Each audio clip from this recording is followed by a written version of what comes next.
budget. 13% of the budget is ministry. So that's all of the programs that we're running. That's HSG, MSG. We want to do other discipleship programs.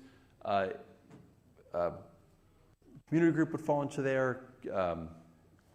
There's a number of things. Again, I'm keeping it high level. And about 9% of this budget is projected towards development of Hans, the building that was gifted to us. Does that all make sense? I know, very exciting. But I think to me, even doing it this way, it's helpful just to see the breakout and how money is spent. Any questions on that? All right, next slide. So one of the questions that we get as part of these meetings is usually, what can I do? What is my role here? There's three things. There's always three things. One, following God's call to serve. I mentioned service already and how much people do.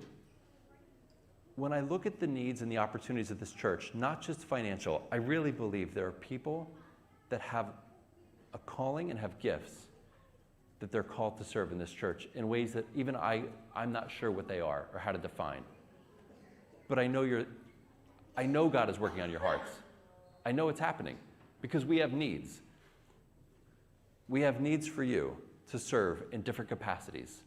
So I'm going to ask you, even just the fact that you're sitting here, listening to this, listening to me ramble through numbers, which I hate so much, I know that you're committed. I want you to ask God what you should be doing here to serve. How can you be getting involved? Whether that's, leadership up front, serving, whatever you think it is. But if you have questions about it, I would love to talk to you about that. And so would the other elders who are here, and that will come up for Q&A as well. Continued faithfulness in giving. As Sandy said, it feels a little bit like preaching to the choir. This church is so generous. Every year, the numbers are embarrassing that we get up and ask about, and yet every year, this congregation meets or exceeds the numbers that we put out. And so I'd ask you to continue to follow God obediently in that. I had a friend who used to say, don't tell people to give what they can. Just tell them to give what God tells them to give. And that's all we ask. And if you need help on that or questions, please talk to us. I know that can be confusing. The next thing is just continued prayer for the church. Continued prayer for what God is calling us to, for the pastor, for anybody who's going to be on staff.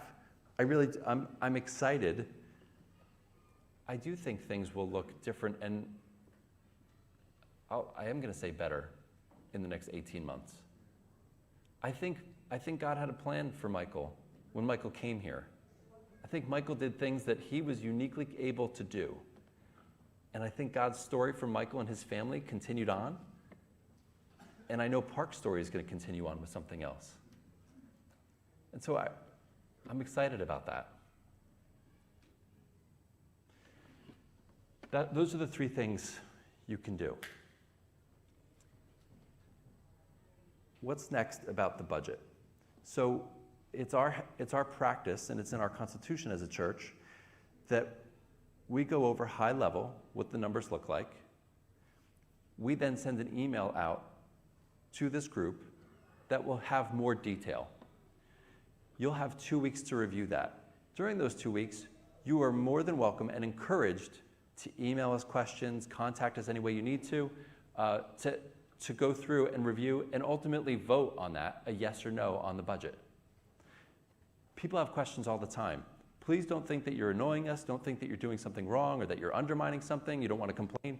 No, you should ask questions. There are things that we haven't thought of or we miss or we should think of. It's helpful every time. But you'll get this budget in more detail. Again, you'll see where the $705,000 have been allocated. You'll be able to comment, give feedback, or vote. And then we'll ask for that in about 2 weeks. So that email will go out with that detail this week. All right? Again, we'll have time for Q&A later. Let's go to the next slide, please. 312 Hants. Monmouth Church gifted Park Church a building. Some of you may not know, I think a lot of you do. When we first got that building, we started to explore what the different options are for us to use that facility. It was right before COVID. In fact, the first meeting that we were supposed to have where Monmouth Church was going to join Park Church in our first official Sunday morning was COVID. When we first got the building, we started talking to developers and different architects. And then during COVID, we talked to different general contractors and architects. The numbers that have been given to us for that building and fixing it up, because there are some issues with it that need to be addressed, have ranged everywhere from $2 million to $11 million. Right? Very difficult to get our heads around and to know what to do. So starting last year, we started a project. We hired an actual architectural firm to go through and to actually do the work to come up with a plan, an actual plan of what it could be, of what some of the issues that we would have.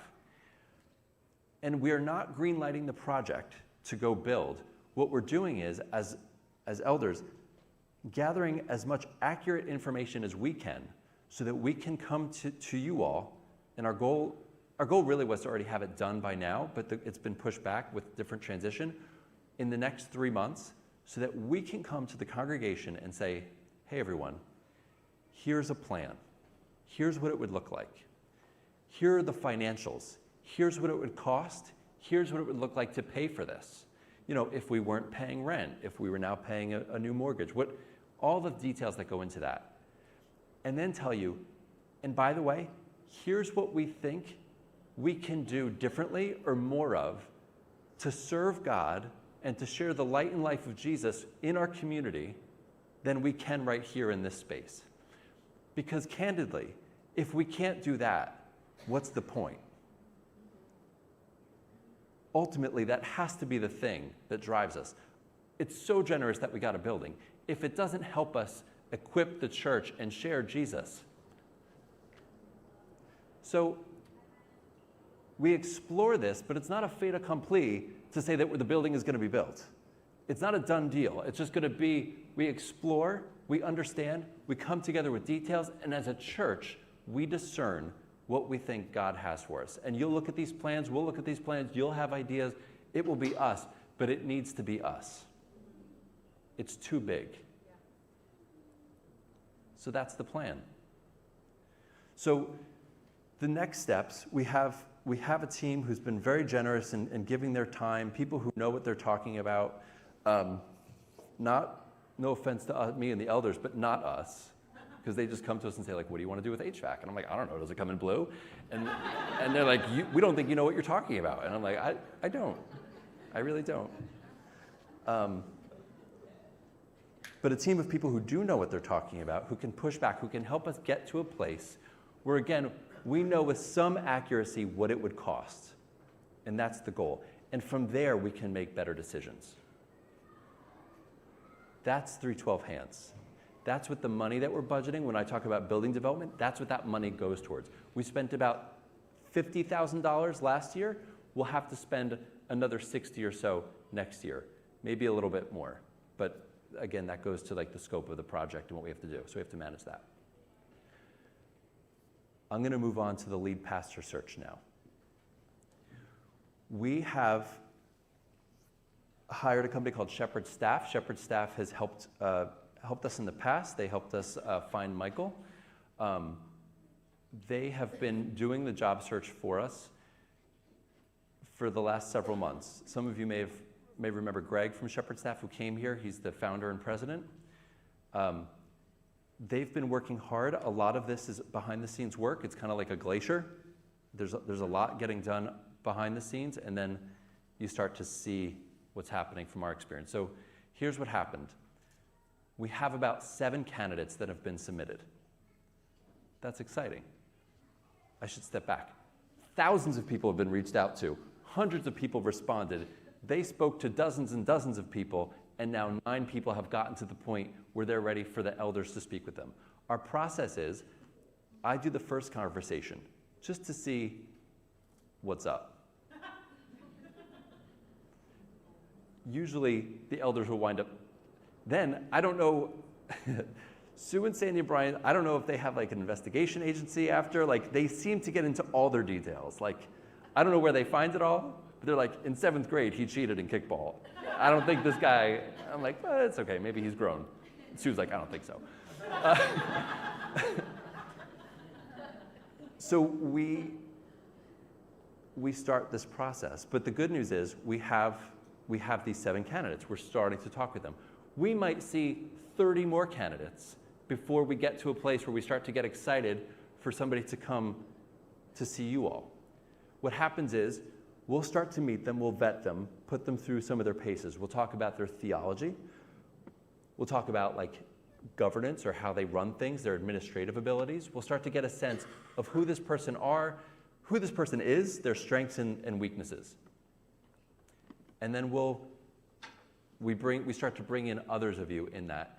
And that's another way that some of you are going to get to serve. Some of you, we just have it in our minds, but maybe you're interested in serving that way. That is, we start to find people who we think are real potential candidates that we want to socialize those people and get them in front of as many people as possible. And towards the end of the process, what would happen is this person would come out, do an on-site visit, and then we'd have different meetings with them. If that goes well, then we'd bring them in to preach. And then we'd, in the following weeks, get to vote on if or not we want to bring this person on. So that's kind of how the process works at a high level. So I want you to hear we're making progress. These things usually take 9 months to a year. And so I think we're about on track. So I think this summer would be the earliest that it would be realistic. The good news is we are in a wonderful place financially. We have a home for the lead pastor to move into because 312 has, so for those of you wondering, what are we doing with the house that's on the property? Why don't we rent it? Why aren't we doing it? Because we've left it open for a number of reasons that I can explain, but primarily we have this amazing house that somebody can land in this area. And I don't know if you know this, housing prices have increased a little bit over the last few years. And having that house is that much more important than it was when we hired Michael. So, the budget, 312 Hands, the building project, and the lead pastor update. That's what we went over.